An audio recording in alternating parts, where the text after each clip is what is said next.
July 12, 1945. The Brandenburg Gate. Field Marshal Bernard Montgomery stands before Marshal Georgy Zhukov, the destroyer of Nazi Germany, ready to award him Britain's highest military honour. Around them, the ruins of Berlin stretch in every direction. 2 million Soviet soldiers died to reach this spot. Montgomery raises the Knight Grand Cross of the Order of the Bath and pins it to Zhukov's uniform. The two men shake hands. In that moment, a respect forms that will last decades. But barely 8 weeks later, at another ceremony in the same devastated city, Montgomery will conspicuously avoid attending when American General George Patton appears alongside Zhukov at the Victory Parade. The contrast couldn't be sharper. Montgomery and Patton had fought alongside each other from Sicily to Germany, supposedly allies in the same war. Yet the British Field Marshal would develop a deeper professional trust with the Soviet commander whose nation would soon become the Cold War enemy than with the American general whose army liberated Europe alongside him. This is the story of three warriors, three philosophies, and the question that reveals everything about military leadership. Why did Montgomery trust Zhukov more than Patton? To understand this paradox, you need to go back 2 years to the blistering summer heat of Sicily, July 1943. Montgomery and Patton are racing each other to capture the city of Messina. It's not officially a race, but everyone knows it is. Patton commands the US 7th Army. Montgomery leads the British 8th Army. The plan is simple. Montgomery takes the main eastern route up the coast toward Messina, while Patton's forces secure the western flank. But Montgomery's advance bogs down against fierce German resistance near Mount Etna. His methodical approach demands overwhelming force before each push forward. Meanwhile, Patton sees an opening. He swings his armour northwest toward Palermo, then races along the northern coast toward Messina in a dramatic end run. It's a brilliant improvisation. It's also completely contrary to the coordinated plan. Montgomery watches Patton's manoeuvre with growing irritation. The American general is showboating, turning the campaign into a personal publicity stunt. On August 17, 1943, Patton's forces entered Messina several hours before Montgomery's troops arrived. Patton waits at the entrance to the city, grinning, smoking a cigar. When Montgomery finally appears, Patton greets him with theatrical flair. "It was a horse race," Patton quips, "a photo finish, but I had the nose." Montgomery accepts congratulations coldly, barely concealing his contempt. He later receives a cheap cigar lighter from Patton as a gift, which he resents as an insult. When Patton visits Montgomery's headquarters days later, the British commander deliberately sends only his aide to meet the American at the airfield. But the real breach comes not from battlefield rivalry, but from something far more serious. In early August 1943, during the Sicily campaign, Patton visited 2 evacuation hospitals. At the 15th Evacuation Hospital on August 3, he encounters Private Charles Cool, diagnosed with battle fatigue. Patton demands to know what's wrong with him. When told it's his nerves, Patton erupts in rage. "Your nerves, hell," he shouts. "You are just a goddamned coward, you yellow son of a bitch." He slaps Cool across the face with his gloves, grabs him by the collar, and has him thrown out of the tent. A week later, at the 93rd Evacuation Hospital, Patton encounters Private Paul Bennett, also suffering from combat stress reaction. The scene repeats itself. Patton slaps Bennett, draws his pistol, and threatens to shoot him on the spot. Doctors and nurses watch in horror. The incidents remain quiet at first, known only within military circles. Eisenhower issues a stern rebuke, but keeps the matter private, recognizing Patton's value as a combat commander. But when Montgomery learns of the incidents, his reaction is unequivocal. He instructs the British Army newspaper to bury the story, not to protect Patton, but to protect the Allied effort. Montgomery forbids his officers from discussing it publicly. In his mind, Patton has revealed something fundamental about his character: a lack of discipline, a failure to understand the nature of warfare, and the psychological toll it takes on soldiers. Montgomery has fought since World War I. He's watched men break under artillery bombardments that lasted days. He knows combat stress is real, not cowardice. Patton's actions represent everything Montgomery despises about the American approach to warfare: impulsive, undisciplined, driven by ego rather than professionalism. Here's the thing: Montgomery himself is no easy man to work with. He's vain, condescending, and often insufferable. American commanders find him maddeningly cautious and frustratingly arrogant. General Omar Bradley considers Montgomery more concerned with not losing than with winning. but Montgomery operates from a specific philosophy of warfare developed over decades of experience. He believes in meticulous planning, overwhelming force, and minimal casualties. He refuses to attack until every element is in place. His soldiers call him Monty, and trust him because they know he won't waste their lives in reckless assaults. To Montgomery, war is a profession requiring discipline, study, and systematic execution. It's not a stage for theatrical performances. Patton represents the opposite philosophy. He's charismatic, profane, brilliant in mobile warfare, and utterly convinced of his own destiny as a great conqueror. His soldiers worship him because he leads from the front and achieves stunning victories through audacious movement. But to Montgomery, Patton is fundamentally unreliable. You can't predict what he'll do, because Patton doesn't always know himself. He operates on instinct and aggression, prioritizing speed and shock over coordination and sustainability. Bradley later admits that had it been his choice, Patton wouldn't have commanded an army in Europe. Bradley considers Patton too independent, not a team player. Then comes September 1944. Montgomery launches Operation Market Garden, his audacious plan to seize bridges across the Rhine and end the war by Christmas. It's the largest airborne operation in history. 3 airborne divisions dropped behind enemy lines to capture bridges, while British armoured forces raced up a single highway to link up with them. The final objective is Arnhem, the bridge too far. The operation fails catastrophically. British paratroopers are surrounded at Arnhem. German tanks that intelligence claimed weren't there materialised in force. The narrow highway becomes a shooting gallery. After 9 days of desperate fighting, the British 1st Airborne Division is destroyed. 8,000 men dead, wounded, or captured from a division of 10,000. Montgomery's critics, particularly American commanders, see Market Garden as proof of his overconfidence and poor judgment. Patton privately gloats. But here's what separates Montgomery from Patton in this moment. Montgomery accepts responsibility. He doesn't blame subordinates, doesn't make excuses about intelligence failures, and doesn't deflect criticism. In his internal assessment, he acknowledges that the plan was too ambitious and the intelligence was inadequate. He learns from failure. More importantly, Montgomery never stops functioning as a professional soldier subordinate to a chain of command. Even when he disagrees violently with Eisenhower's broad front strategy, even when he lobbies for a single concentrated thrust into Germany under his command, he ultimately accepts decisions from above. He doesn't threaten to quit. He doesn't publicly undermine his superiors. This matters. Now shift your attention to the Eastern Front, to the winter of 1941. Moscow is under siege. German armies have advanced hundreds of miles into the Soviet Union, destroying entire Soviet divisions. Stalin, paranoid and brutal, purged his military leadership in the late 1930s, executing thousands of experienced officers. Now the consequences of those purges threaten to destroy the Soviet Union. In October 1941, German forces launched Operation Typhoon, the assault on Moscow.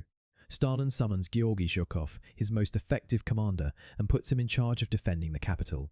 Zhukov is 45 years old, a peasant's son who worked his way up through the ranks. He's ruthless, profane, and willing to accept massive casualties to achieve objectives. But he's also one of the few Soviet commanders willing to confront Stalin directly. During the defense of Moscow, Zhukov countermands Stalin's orders when he believes they're wrong.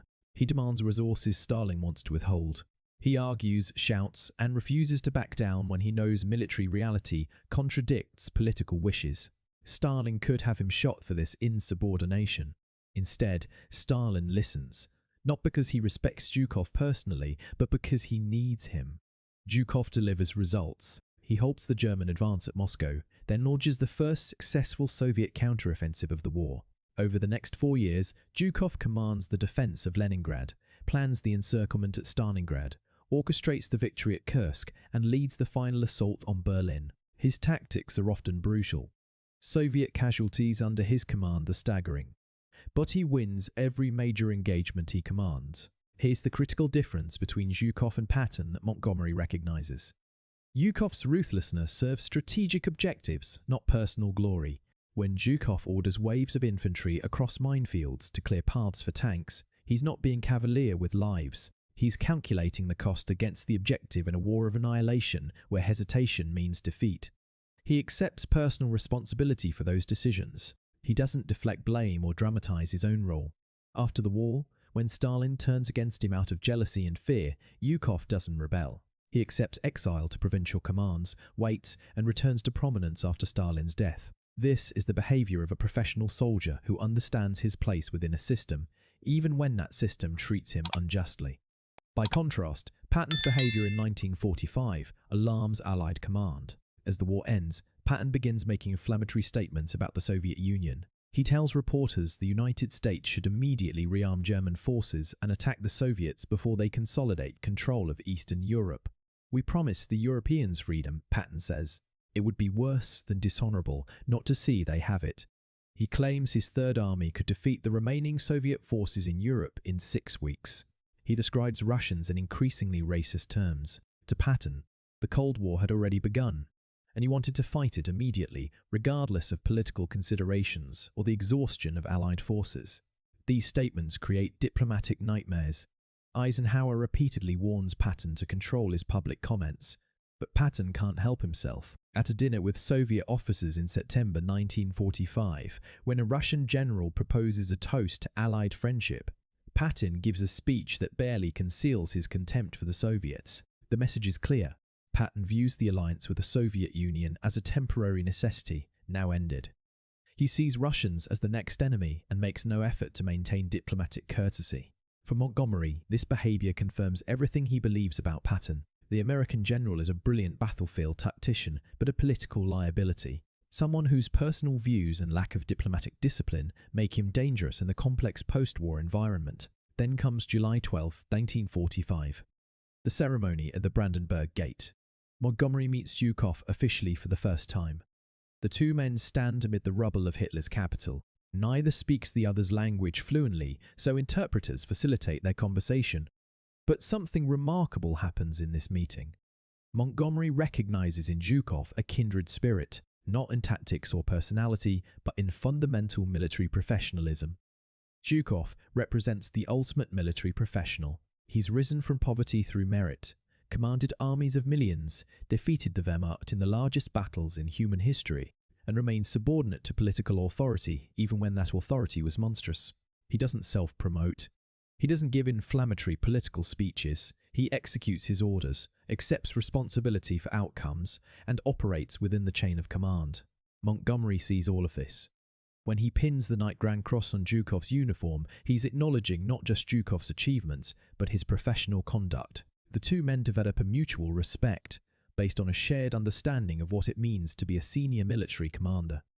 You serve the mission, not yourself. You accept the political decisions of civilian authority. You take responsibility for your decisions, especially the costly ones. You maintain discipline in yourself and your forces. This professional code transcends ideological differences. Montgomery and Zhukov fight for opposing political systems, but they share a commitment to military professionalism that makes them trustworthy to each other.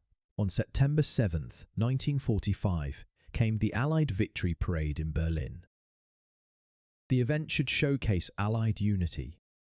Thousands of troops from Soviet, American, British and French forces parade through the city, but Montgomery conspicuously declines to attend. He sends Lieutenant General Sir Brian Robertson in his place. The official reason is scheduling conflicts, but everyone knows the real reason. Montgomery doesn't want to stand alongside Patton.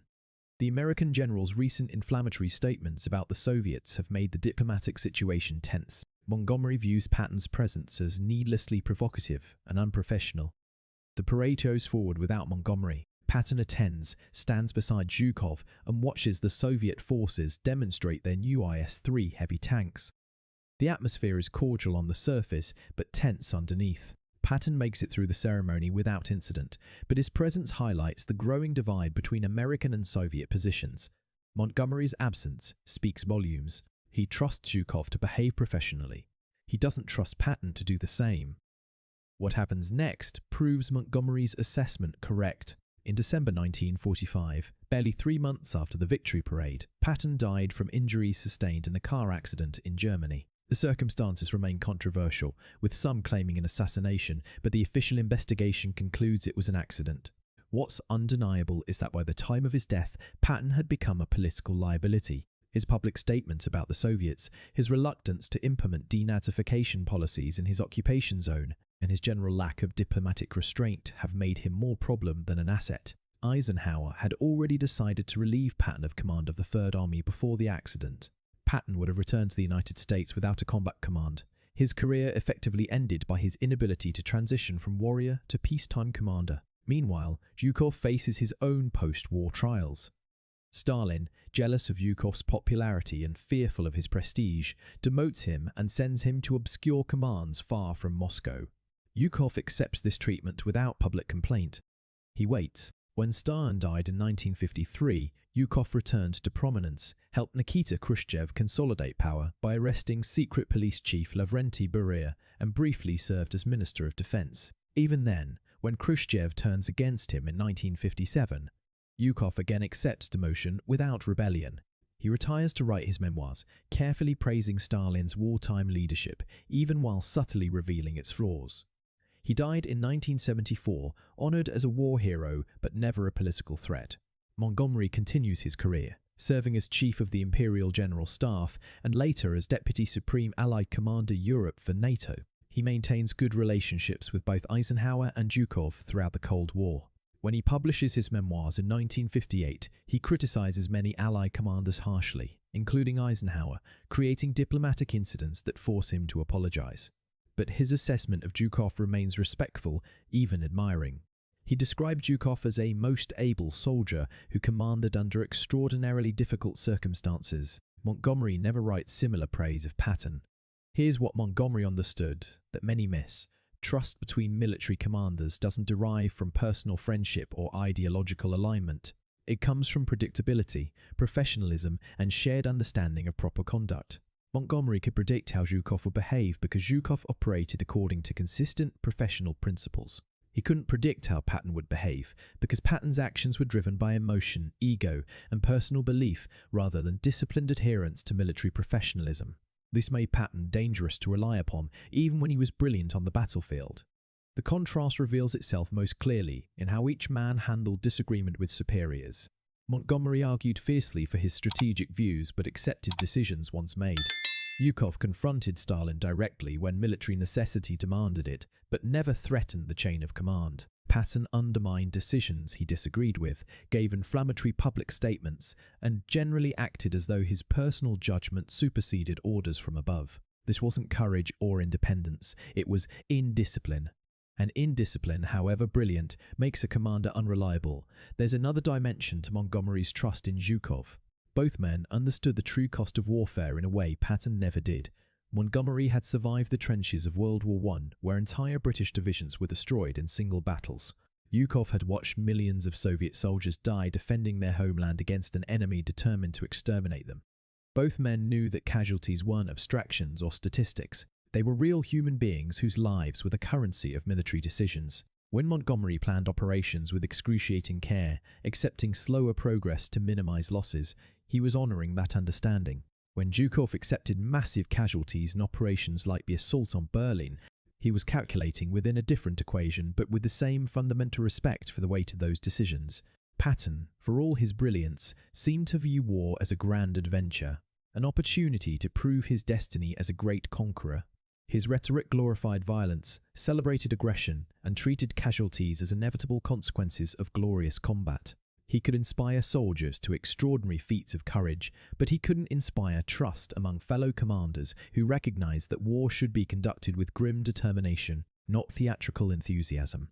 Montgomery trusted Zhukov because he knew Zhukov took war seriously as a terrible necessity. He didn't trust Patton because Patton seemed to love war too much. The irony is that in purely tactical terms, Patton was probably a more skilled battlefield commander than Montgomery. His ability to exploit breakthroughs, his understanding of armoured warfare, and his talent for rapid movement and aggressive action made him exceptionally effective in the specific circumstances of the Western Front in 1944-55.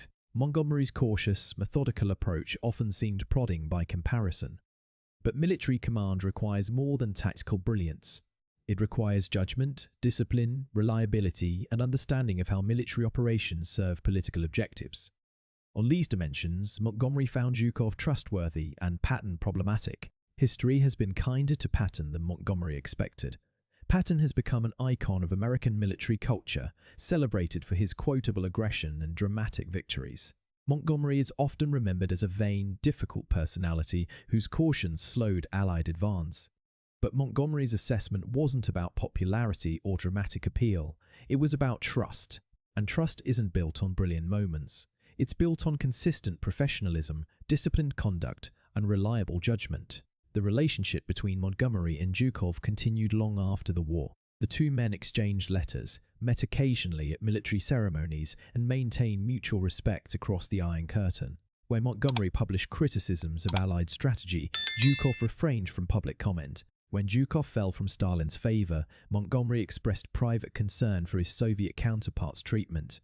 This wasn't friendship exactly, but it was professional solidarity between two men who recognized each other as belonging to the same profession, bound by the same code. There's a final element to this story that shouldn't be overlooked. Montgomery's trust in Zhukov represented a kind of wisdom about the post-war world that Patton lacked. Patton wanted to fight the Cold War immediately, to turn former enemies into allies and former allies into enemies overnight. Montgomery understood that the relationship with the Soviet Union would be complex, competitive, but not necessarily immediately military. Maintaining professional relationships with Soviet commanders, demonstrating respect for their achievements, and preserving channels of communication might prove valuable in the uncertain future ahead. He was right. Throughout the Cold War, military-to-military relationships between NATO and Warsaw Pact commanders helped prevent miscalculation and maintain some threads of communication even during crisis periods. Patton's approach would have led to immediate confrontation, possibly war, at a moment when American and British forces were exhausted and demobilizing while Soviet forces remained at peak strength in Eastern Europe. Montgomery's approach recognized that the post-war world required different skills than the battlefield. It required patience, diplomacy, and careful management of relationships with former allies becoming competitors. This kind of thinking requires discipline and long-term perspective. It requires trusting professional soldiers like Zhukov to behave professionally even as political systems compete. Patton couldn't think this way because his entire worldview was structured around decisive action and clear enemies. So why did Montgomery trust Zhukov more than Patton? Zhukov was predictable, professional, and reliable within the framework of military conduct that Montgomery valued. Because Zhukov understood that military commanders serve political objectives, not personal ambitions. Because Zhukov took responsibility for his decisions without theatrical self-promotion. Because Zhukov maintained discipline in himself and his forces. Zhukov operated according to principles that transcended national boundaries and ideological differences. And because when Montgomery looked to Zhukov, he saw a professional soldier who could be trusted to behave as a professional soldier should. When Montgomery looked at Patton, he saw something else entirely. Brilliant at times, certainly. Effective in specific circumstances, absolutely. But fundamentally unreliable because Patton's professional conduct was subordinate to his personal ego and political opinions. You couldn't trust Patton to accept decisions he disagreed with. You couldn't trust him to maintain diplomatic discretion. You couldn't trust him to put mission before personal glory. These weren't minor flaws. They were fundamental failures of military professionalism. The story of Montgomery, Zhukov, and Patton reveals something profound about military leadership. The most important quality isn't tactical brilliance or personal courage or even strategic vision. It's a professional discipline, the ability to subordinate personal preferences to mission requirements, the willingness to accept responsibility without self-promotion, the judgment to understand how military operations serve larger political objectives, the reliability that comes from consistent adherence to professional principles. Montgomery trusted Zhukov because Zhukov possessed these qualities. He didn't trust Patton because Patton didn't. As you think about this story, consider what it reveals about leadership in any field. Who do you trust? The brilliant maverick who achieves stunning results but operates outside established norms, or the disciplined professional who delivers consistent outcomes within the framework of organizational principles? Montgomery's answer was clear. He trusted the professional, even when that professional served a competing power over the maverick on his own side. That choice says everything about what Montgomery valued and what he believed made commanders truly great. The Brandenburg Gate still stands in Berlin, rebuilt after the war. The spot where Montgomery pinned that medal on Zhukov's chest is now a tourist destination. Very few visitors know about that ceremony or understand its significance, but it marked a moment when two professional soldiers recognized each other across the divide of ideology and nationality.